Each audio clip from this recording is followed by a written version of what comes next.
Assalamualaikum warahmatullahi wabarakatuh. Bismillahirrahmanirrahim. Alhamdulillahilladzi ja'ala al-Qur'ana mu'jizatan khalidah wa hafidhahu bi'inayatihi min kaidil kadzdzabin al-kafarah. Fa walil mu'minina huda wa shifaa'un lahum wa rahmah. Fatuba liman talahu ahsana tilawatan. Wa nusalli wa nusallim ala sayyidil ansabil qurasyiyah sayyidina wa habibina Muhammadin sahibi syafa'atil azimah wa ala kulli man salaka tariqatal hidayatil muhammadiyah wa ala kulli man tabi'ahum bi ihsan ila yaumil qiyamah. Qala ta'ala fi kitabil karim, ya ayuhan nasu qad ja'atkum mau'izatun min rabbikum wa shifaa'un lima fis suduri wa hudan wa rahmatul lil mu'minin. Qala sallallahu alaihi wasallam,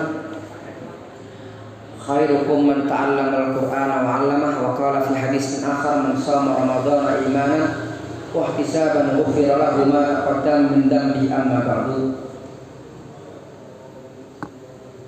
Hadirin jamaah Masjid Al-Kausar, jamaah Masjid Majelis Ridho Rasul dan rahmati Allah Subhanahu wa taala, insyaallah alhamdulillah malam ini kita kembali dipertemukan Allah Subhanahu wa taala dalam halaqah, dalam majlis ilmu yang insyaallah tidaklah ada majlis ilmu untuk mereka berkumpul kecuali insyaallah turun para malaikat, turun rahmat Allah Subhanahu wa taala, dan insyaallah meskipun tidak mendatangkan wartawan akan viral di alam malakut insyaallah. Kenapa?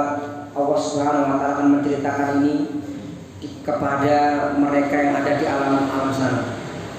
Semoga kehadiran kita di sini menjadi pemberat amal kita di yaumul qiyamah nanti, dan yang kedua semoga kita ini termasuk orang-orang yang sangat cinta dan rindu Rasul, namanya jemaah rindu Rasul, dan semoga kita juga pantas untuk dirindukan Rasulullah SAW. Amin ya rabbal alamin. Mumpung kita di bulan Ramadan ini, mumpung ya, ini kesempatan kita untuk kembali mereview bagaimana semangat kita untuk membersamai Al-Qur'anul Karim. Maka oleh karena itu, berkenaan dengan momen Ramadan yang bulan Al-Qur'an, wabil khusus ya besok malam, itu dalam sebagian kaum muslimin itu meyakini sebagaimana nuzul Quran, meskipun kita secara umum ya kita meyakini pokoknya Al-Qur'an turun pertama di bulan Ramadan ya.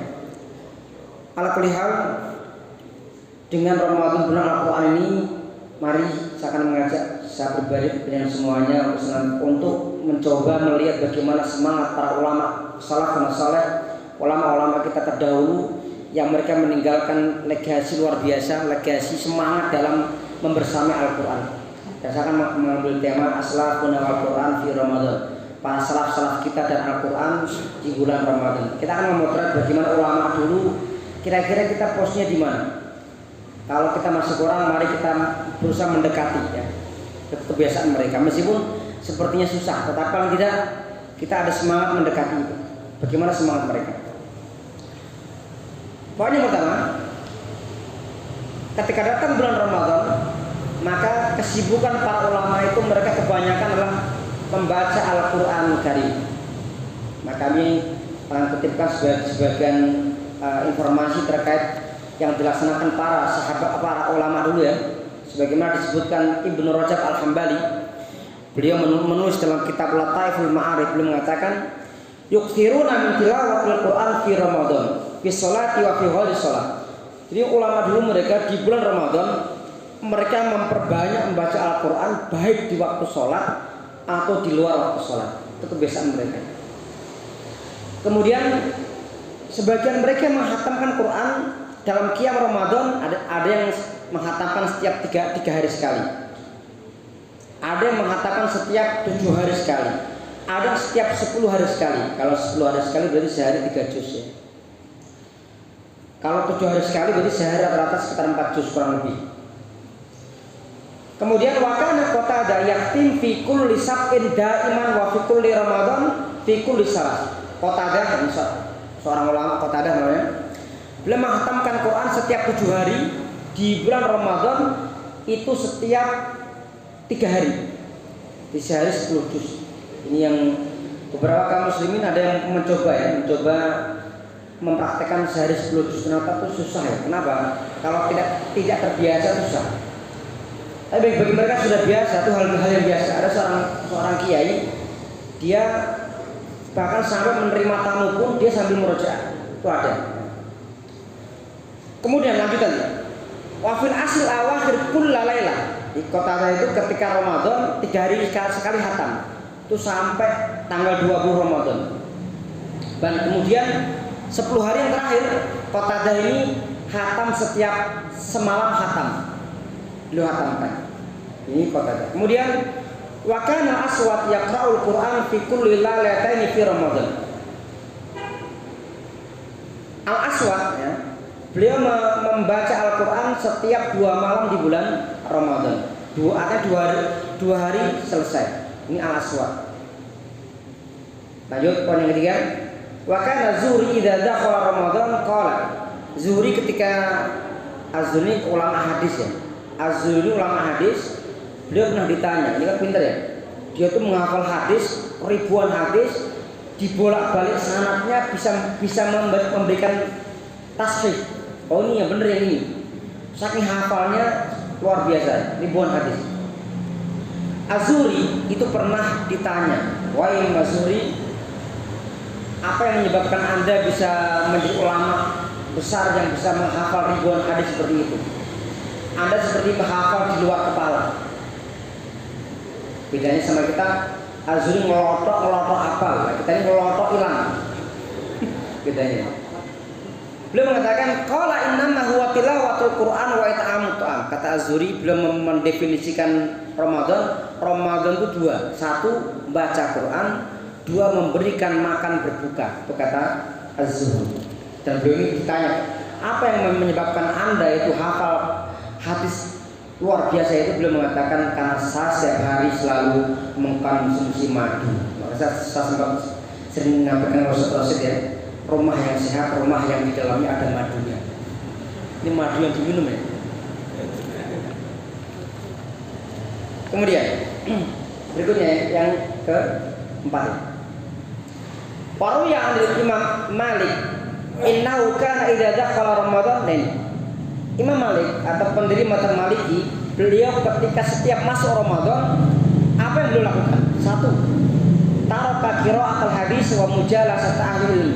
Beliau itu ahli hadis, tapi ketika Ramadan beliau meninggalkan membaca hadis wa mujalasat ahli ilmi dan meninggalkan untuk duduk bersama para ulama. Maksudnya beliau fokus wa aqbala ala tilawatil Qur'an minal mushaf, dan beliau fokus membaca Al-Qur'an langsung dari mushaf. Karena beliau hafal Qur'an. Beliau membaca langsung dari mushaf. Kemudian berikutnya yang kelima. Bagaimana Syafi'i? Wa Syafi'i qala anu Rabi ibnu Sulaiman. Rabi bin Sulaiman pernah menceritakan mengenai kebiasaan Syafi'i ketika Ramadan.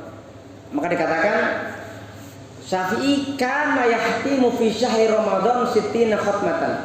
Ketika bulan Ramadan Syafi'i itu hatam 60 hatam, artinya sehari 2 khataman. Dan yang luar biasa, ma minha syai'un illa fi shalat. Tidak ada sesuatu ayat surat yang dibaca Imam Syafi'i kecuali itu dibaca beliau ketika waktu sholat.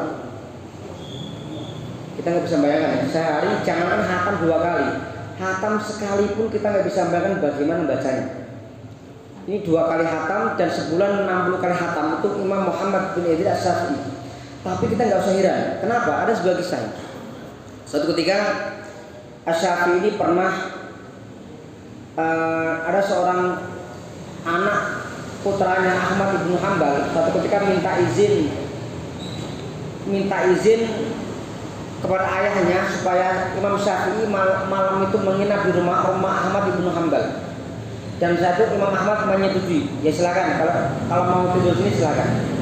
Ternyata saat itu Imam Syafi'i makan di rumah Imam Ahmad, itu makannya itu lahap. Sampai putranya Imam Ahmad heran, ini katanya ulama besar kok makannya banyak. Yang pertama. Yang kedua, malam hari putranya Imam Ahmad itu melihat yang aneh dari kehidupan Syafi'i. Malam-malam Imam Syafi'i kelihatan berbaring di atas, banyak berbaringnya. Sholat hanya sebentar. Akhirnya paginya beliau menyampaikan ke ayahandanya, ayah Abi, sama semalam saya melihat seperti ini, bagaimana ini? Imam Ahmad kemudian memanggil Syafi'i dan menanyakan kepada beliau, wahai Imam Muhammad bin Ilyas Syafi'i, tolong jelaskan ke kami tentang hal ini. Kenapa Anda di rumah saya makan begitu lahap? Kata Syafi'i, karena saya makan di rumah orang yang soleh. Saya yakin orang soleh ini makanannya halal dan nikmat, sehingga saya kalau makannya sedikit itu terasa kurang enak, karena saya yakin ini halal. Yang kedua, kata anak saya, kamu semalaman nggak bangun-bangun, katanya berbaring aja. Kata Syafi'i mengatakan, saya itu memang semalam saya berbaring, wahai Imam Ahmad. Cuma kamu harus tahu, kalian harus tahu, ketika saya berbaring itu saya sudah menelaah ribuan hadis, kata Syafi'i. Maka jangankan membaca Quran, hadis pun ditelaah ketika berbaring, benar-benar tidur, benar-benar menelaah ribuan hadis. Beda dengan kita berbaring, ini benar-benar berbaring kan? Kalau Syafi'i berbaringnya, beliau kan ya, yang beliau kerjakan istirahat untuk memikirkan apa yang begitu tulis. Ketika bangun beliau menulis buku, kitab, ibadah, mengajar, istirahat pun untuk belajar, untuk mengingat pelajaran atau yang mau ditulis. Apalagi beliau mengatakan Quran Ramadan 2 bulan, 60 kali khatam atau dua kali sehari, itu bukan hal yang aneh, karena beliau seorang yang istimewa. Kemudian bagaimana Imam Bukhari? Wakana Muhammad ibnu Ismail al-Bukhari, Imam Bukhari ini yahtim fi Ramadan fin nahar kulla yaumin khatmah. Setiap Ramadan dalam waktu sampai siang hari beliau itu menghatamkan 1 kali hatam. Kemudian wa yaqumu ba'da tarawih kulla salas layal khatmah. Setelah tarawih beliau itu selama 3 hari sekali, 3 malam itu 1 kali hatam. Jadi kalau pagi sampai siang sekali hatam, yang malamnya sholat malam itu 3 malam beliau hatam. Itu Imam Bukhari. Dan terakhir tentang mengenai apa yang dilaksanakan para salafun saleh dalam bulan Ramadan ini adalah kenapa mereka memperbanyak untuk membaca Quran. Yang pertama adalah apa yang mereka lakukan? Pertama, membaca Al-Quran, jelas. Yang kedua, mereka mentadarusi Al-Quran. Itulah pentingnya. Tadarus itu artinya bukan hanya sekedar ada suara mic, suara luar kemudian baca Quran, tapi di sana ada seorang mempelajari isi Al-Quran. Yang ketiga, selain mentadabur, belum para salaf mereka berusaha untuk memahaminya. Dan kebiasaan mereka salaf itu mereka kalau untuk memahami, menghafal itu mereka gunakan dengan caranya dengan mengamalkan yang mereka pelajari. Itu contohnya Imam Asy-Sya'bi beliau mengatakan kunna nasta'inu ala hifdzil hadis. Beliau mengatakan bil amal. Jadi kami ini untuk memudahkan bisa menghafal hadis, itu kata Asy-Sya'bi, kami mengamalkannya. Sama, para ulama dulu ketika proses mereka menghafal Quran itu adalah mengamalkan Al-Quran. Maka ada sebuah riwayat dari Utsman kalau salah, dikatakan bahwa kami ini tidaklah mempelajari Al-Quran kecuali kami pelajari Quran sekali amalnya. Kami mempelajari 10 ayat dan kami tidak melewati setelah 10 ayat kecuali kalau kami sudah hatta ta'allamna minhu al-ilma wal amal. Sampai kami pelajari dari Al-Quran itu ilmunya sekaligus amalnya. Itu metode ini digunakan di daerah pecahan Rusia ya, kayak seperti Uzbekistan misalnya. Mereka itu menjadikan menghafal Quran itu fase terakhir. Fase terakhir mereka mengamalkan dulu baru menghafal. Kalau di Indonesia beda. Sampai ada seorang saya Timur Tengah menangis. Ada salah seorang saya itu menangis, ditanya sama asisten kaitnya, "Syekh, lima ada tabki. Kenapa Anda menangis? Adakah yang menyedihkan dari negeri kami?" Kata saya mengatakan, "Saya itu terus terang merasa heran dengan Anda semuanya. Anda itu orang-orang di Indonesia, saya itu salut, tapi saya heran. Loh, kenapa saya? Saya tuh salut karena kalian banyak para penghafal Quran. Yang kedua, saya tuh heran. Kenapa? Saya tuh heran karena kalian banyak yang nggak ngerti bahasa Arab, nggak ngerti maknanya, kok nggak apa? Ini apakah sebuah pujian atau nyindir sama Pak Mitras? Itu faktanya. Banyak saudara-saudara kita itu yang mereka menghafal Quran, mereka hanya menghafal saja, nggak ngerti maknanya, bahkan tidak diamalkan, dan itu menjadi fitnah besar di masyarakat. Ada orang yang berbuat maksiat dosa, oh dia penghafal Quran. Ada seorang perempuan yang nggak hormat dengan mertuanya, itu ternyata dia penghafal Quran. Ada lagi seorang yang dia suka main berbuat yang nggak baik, dia penghafal Quran. Semestinya Al-Quran ini harus seimbang dengan teladan, bukan menjadi contoh yang tidak baik. Yang kelima, yang keempat, al-amal.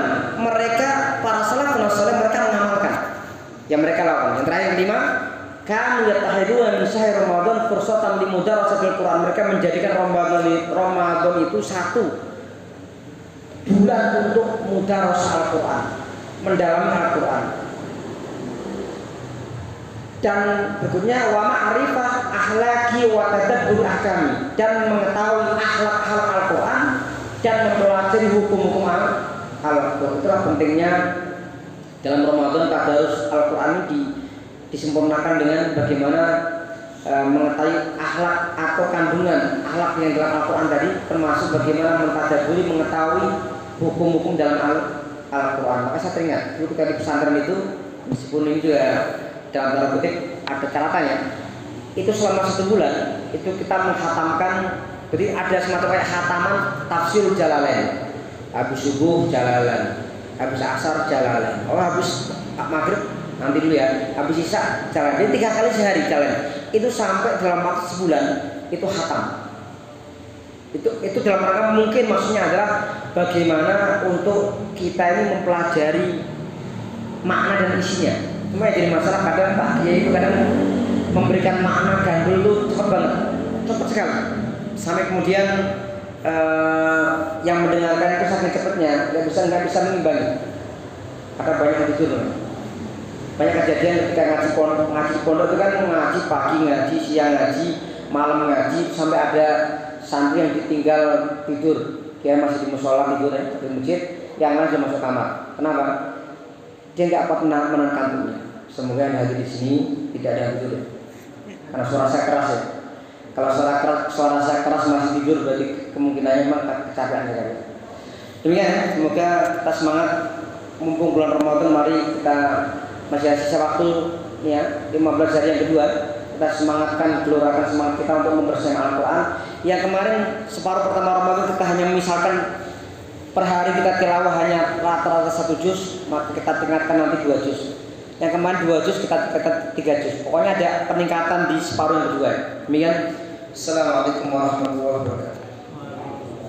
Waalaikumsalam warahmatullahi wabarakatuh. Demikian